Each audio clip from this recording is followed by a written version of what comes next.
Olá pessoal, sejam bem-vindos e bem-vindas a mais uma aula da disciplina de Álgebra Linear M1.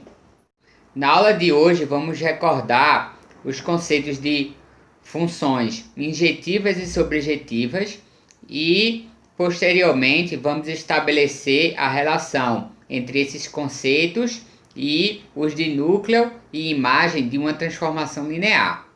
Então, inicialmente vamos começar relembrando a noção de função injetiva, tá certo? Então, se T de V em W é uma transformação linear de um espaço vetorial V no espaço vetorial W, dizemos que T é uma transformação injetiva ou injetora se dados U e V elementos do seu espaço vetorial V com T aplicado ao vetor U igual a T aplicado ao vetor V, tivermos U igual a V. Ou, equivalentemente, se dados U e V no seu espaço vetorial V, com U diferente de V, então T de U é igual a T de V. Em outras palavras, a gente diz que T é injetiva se as imagens de vetores distintos são distintas, tá certo? Então, como vocês podem ver nessa ilustração aqui abaixo, né?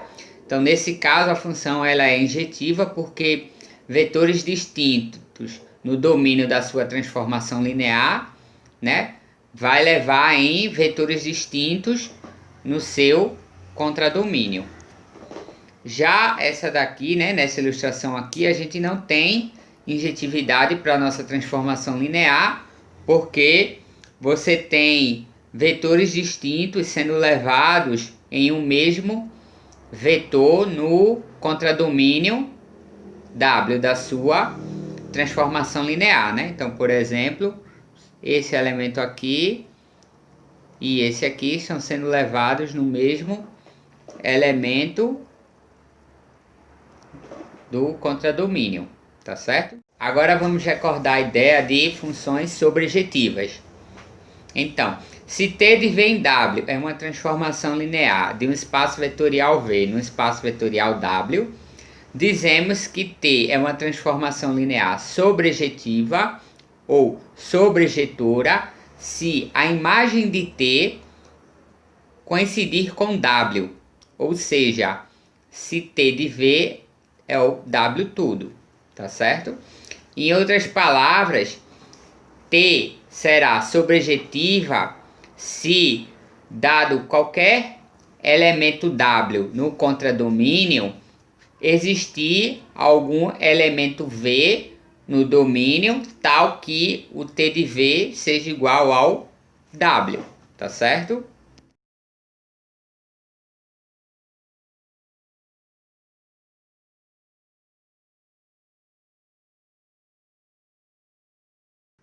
Então, nessas ilustrações que colocamos aí abaixo, né? A primeira representa uma transformação linear sobrejetiva, né? Porque cada vetor aqui no contradomínio é a imagem de algum vetor V que está aqui no domínio, tá certo? Já o segundo caso aqui não é sobrejetiva, porque existem elementos no contradomínio que não é imagem de algum vetor V que está no domínio. Então, por exemplo, esse vetorzinho aqui, ó, ele não é a imagem de nenhum vetor que está aqui no domínio, tá certo? A noção de transformações lineares injetivas e sobrejetivas é a mesma que a de funções injetivas e sobrejetivas que vocês já estudaram durante os cursos de cálculo, funções, tá certo?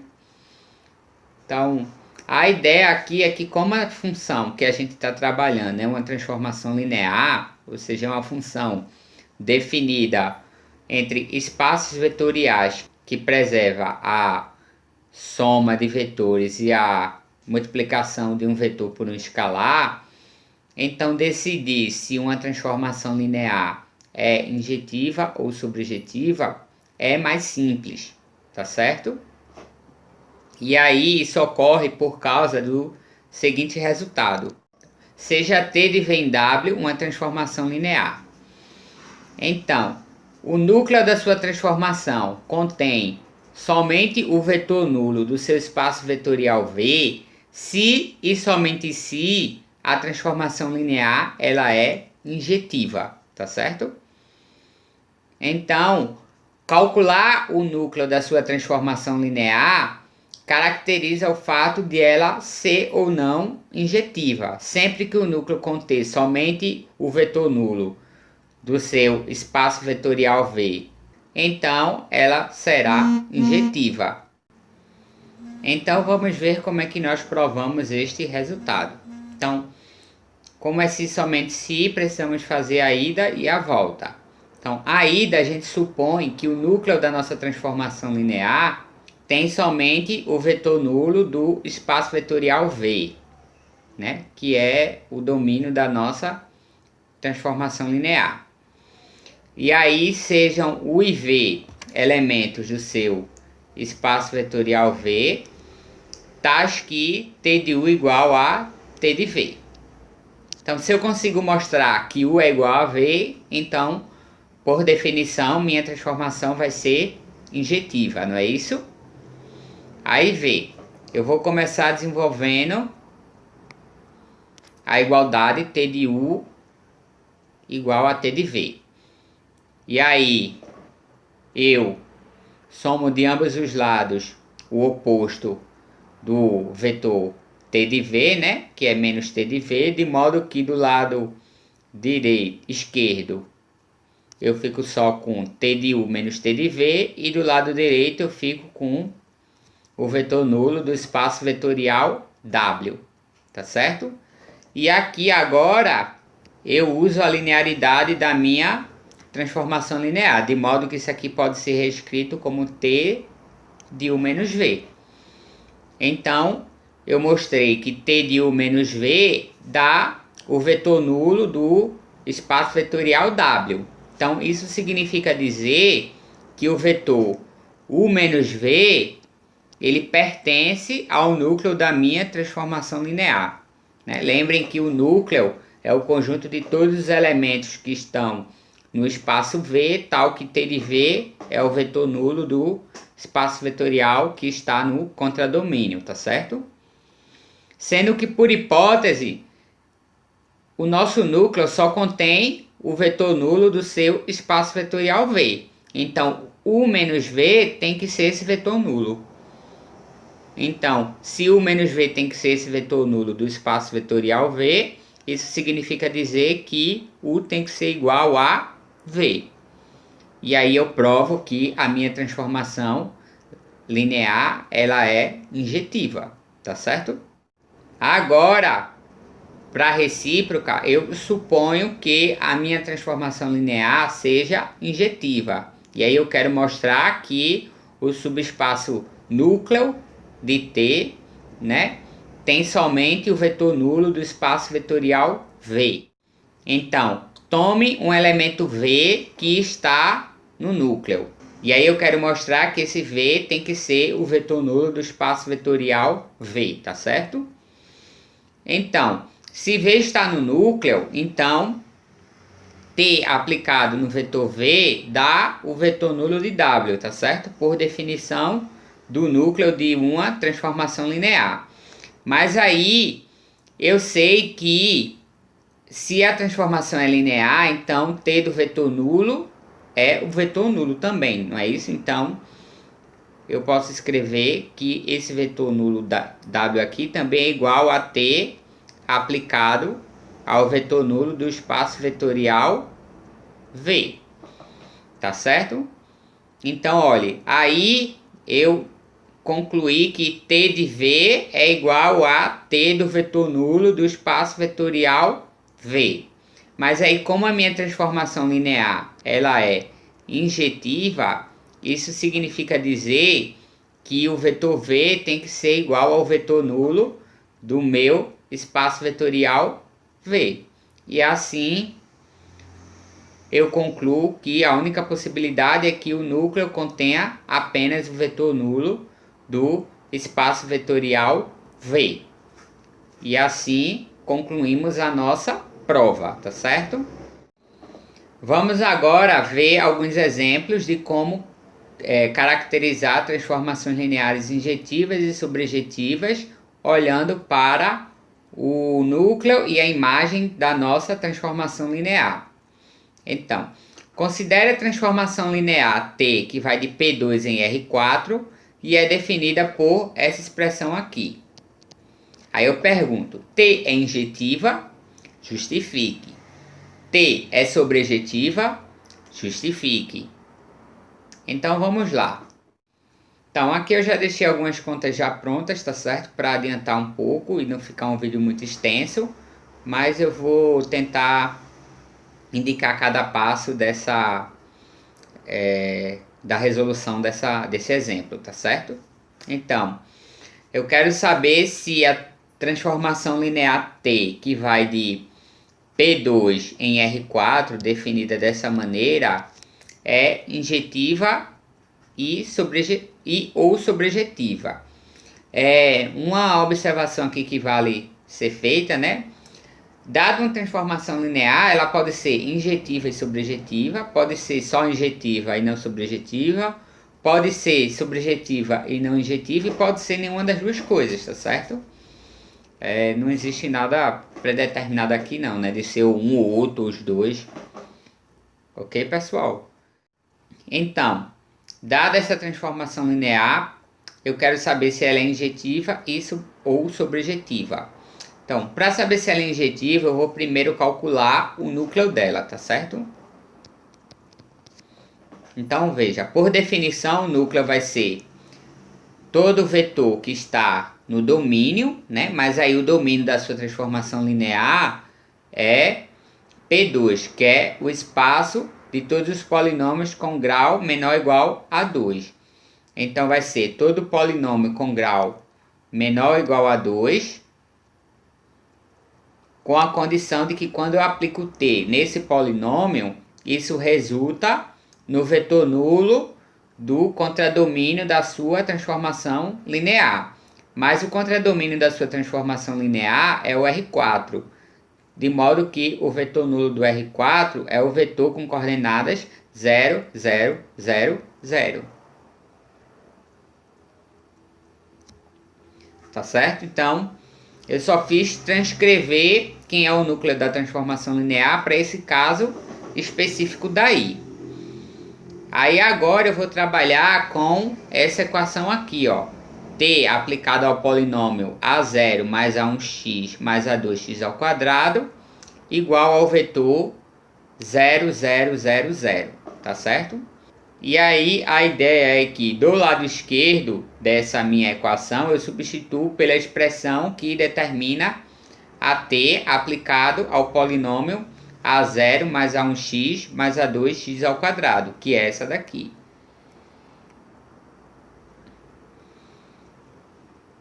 E aí eu igualo isso ao 0, 0, 0, 0. Tá certo? E aí eu fico, quando eu destrincho isso coordenada a coordenada, né, usando a igualdade de vetores em R4, eu fico com o seguinte sistema linear homogêneo. Tá certo? Então eu quero resolver esse sistema, né, para as variáveis A0, A1, A2.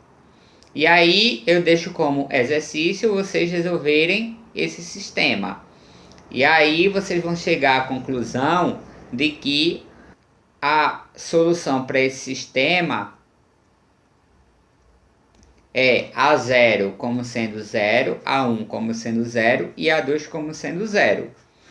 Então, no final das contas, quando você substitui esses valores aqui em cima,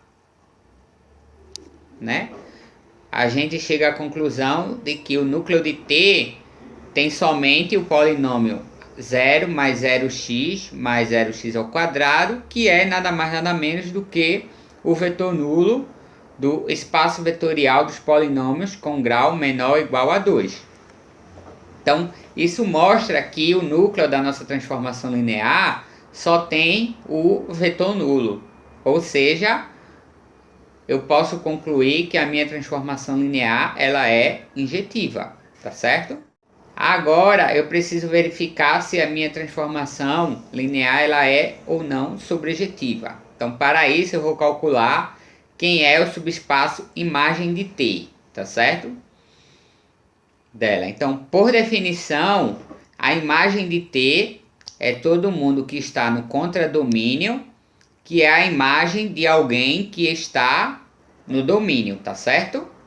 E aí, o que eu faço é simplesmente substituir, olhar para essa equação aqui, né? Que eu acabei de sublinhar, né? E aí, do lado esquerdo dela, eu vou substituir pela expressão que define a minha T, tá certo? E aí, depois que eu faço isso e uso a igualdade de vetores em R4, eu obtenho que o A tem que ser o coeficiente A0 mais A1, o B tem que ser o coeficiente 2A1 mais A0, o C tem que ser A2 mais 2A1 menos A0 e o D tem que ser o A0. Aí agora eu pego essas informações e jogo todas elas aqui dentro, tá certo? De modo que agora meu conjunto imagem vai ser todo mundo dessa forma, com a condição de que A0, A1 e A2 são números reais. Aí a ideia aqui, como eu tenho três variáveis, né, é separar em algo que dependa só de A0, mais algo que dependa só de A1, mais algo que dependa só de A2, né? De modo a tentar transformar esse conjunto aí em um conjunto gerador, tá certo? E aí, quando eu faço isso, eu noto que isso aqui pode ser separado na seguinte soma. Vai ser A0, A0 menos A0, A0, somado com A1, 2A1, 2A1, 0, somado com 0, 0, A2, 0, né? Se você efetuar essa soma aqui toda, né, que eu separei, você retorna para isso aqui de cima. E aí A0, A1 e A2 são números reais.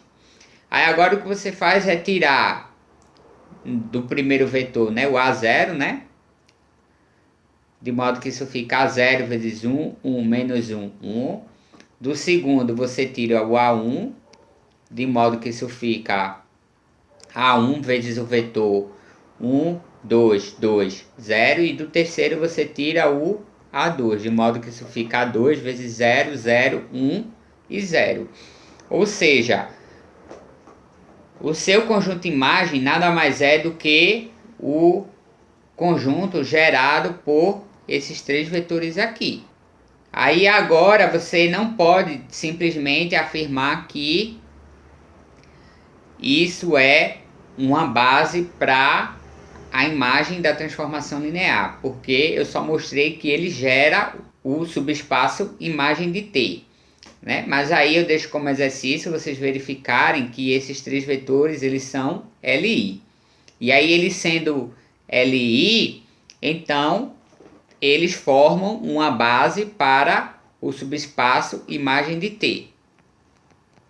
E aí, como eles formam uma base para o subespaço imagem de T, isso significa que a dimensão do subespaço imagem de T é 3, que é menor que a dimensão do R4, que é 4. Então, isso significa que a imagem de T não é todo o contradomínio da sua transformação linear, que é o R4. Ou seja, a sua transformação linear, ela não é sobrejetiva, tá certo? E assim a gente conclui essa questão. O próximo exemplo, eu considero a transformação linear T, que vai de R3 em R2, e ela é definida por essa expressão aqui, tá certo? E aí eu quero também saber se ela é injetiva ou se ela é sobrejetiva, né? Ou nenhuma das duas, qualquer um dos casos. E aí, novamente, eu já deixei algumas contas aqui feitas, só para adiantar o processo, tá certo? Porque os vídeos estão ficando um pouco longos. Então, eu quero saber se essa transformação aqui ela é injetiva ou sobrejetiva. Então, para isso eu vou calcular o núcleo e a imagem dessa transformação linear. Então, eu vou primeiro para o núcleo, tá certo? Então, por definição, o núcleo vai ser todos os elementos que estão no domínio da sua transformação linear, com a condição de que quando você aplica t nesse elemento, o resultado vai ter que dar o vetor nulo do contradomínio, tá certo? Mas aí o contradomínio é o R2 e o seu vetor nulo é o vetor com coordenadas 0, 0. Aí eu vou trabalhar agora só com essa equação aqui, ó, t de x, y, z igual a 0, 0. Aí eu vou fazer a substituição do lado esquerdo dela pela a transformação, né? E vou repetir o lado direito. E aí eu uso agora como é que dois vetores em R2 são iguais, né? Quando suas coordenadas aí são iguais. De modo que eu fico com o seguinte sistema de duas equações e três incógnitas, né? X menos 2y menos z igual a 0 e 2x menos y mais z igual a 0. E aí você deve resolver esse sistema, tá certo? E aí vocês vão mostrar que esse sistema tem infinitas soluções, tá certo? E aí você vai escrever, por exemplo, aí eu optei escrever o sistema, né, em função do parâmetro z, tá certo? Então x é igual a menos z e y também é igual a menos z. De modo que agora o nosso núcleo vai ser todo vetor da forma x, y, z com a condição de que x é igual a menos z e y é igual também a menos z. Aí você agora traz essa informação aqui para dentro, né? De modo que o nosso núcleo vai ser todo mundo da forma menos z, né, que é o y, z, e z varia sobre o conjunto dos números reais. E aí quando você tira o z para fora, você obtém que o núcleo é nada mais nada menos do que o subespaço gerado pelo vetor menos 1 e 1, que é diferente do conjunto formado apenas pelo vetor nulo do R3, não é isso? Ou seja, o seu núcleo não contém somente o vetor nulo do R3, contém outros vetores aí, tá certo? Ou seja, vai conter todo mundo que é combinação linear do vetor menos 1, 1 e 1. Ou seja, a sua transformação linear ela não é injetiva, tá certo? Agora a gente vai tentar ver se ela é ou não sobrejetiva. E para isso a gente vai calcular a imagem da nossa transformação linear, tá certo? Então, a imagem vai ser todo mundo que está no contradomínio com a condição de que esse elemento vai ser a imagem de alguém que está no domínio, tá certo? E aí eu trabalho com a equação t de x, y, z igual a AB.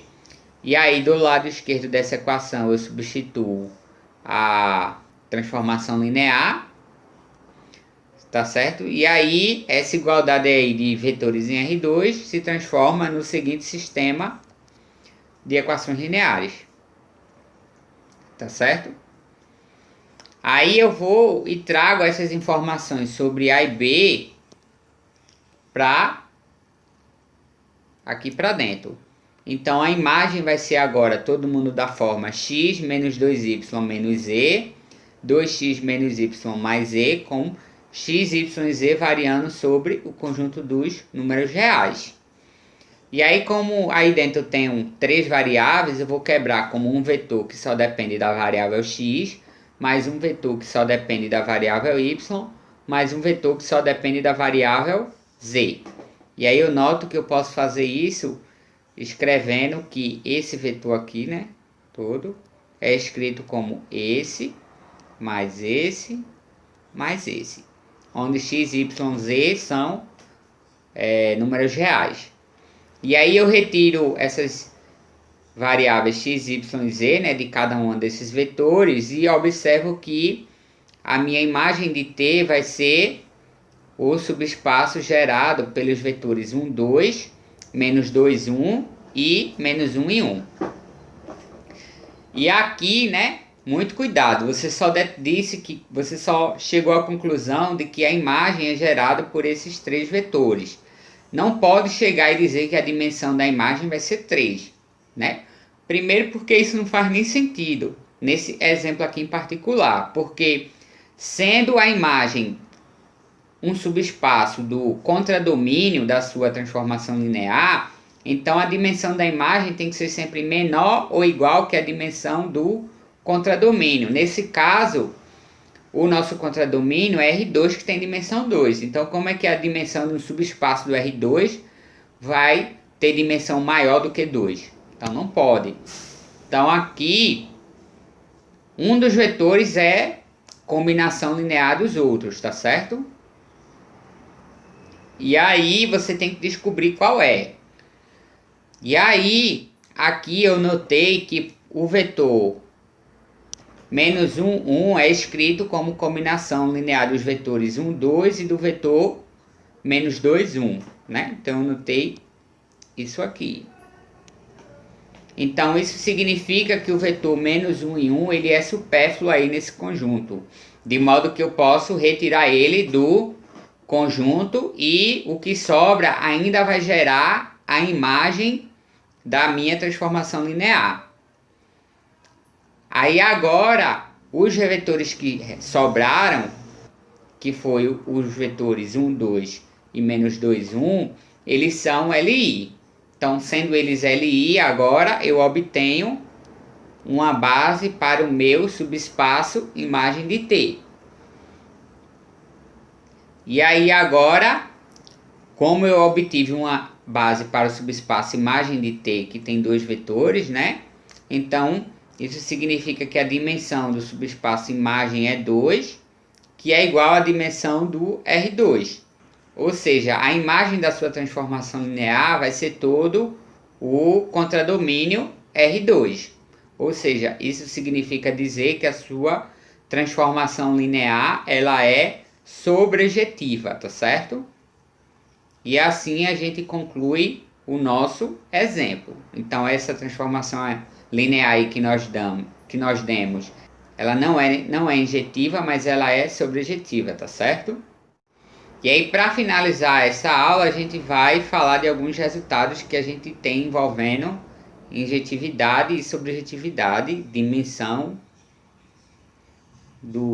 e dimensão do espaço. Então, ó, o primeiro deles diz o seguinte: seja T de V em W, aqui faltou um V, uma transformação linear de um espaço vetorial V num espaço vetorial W.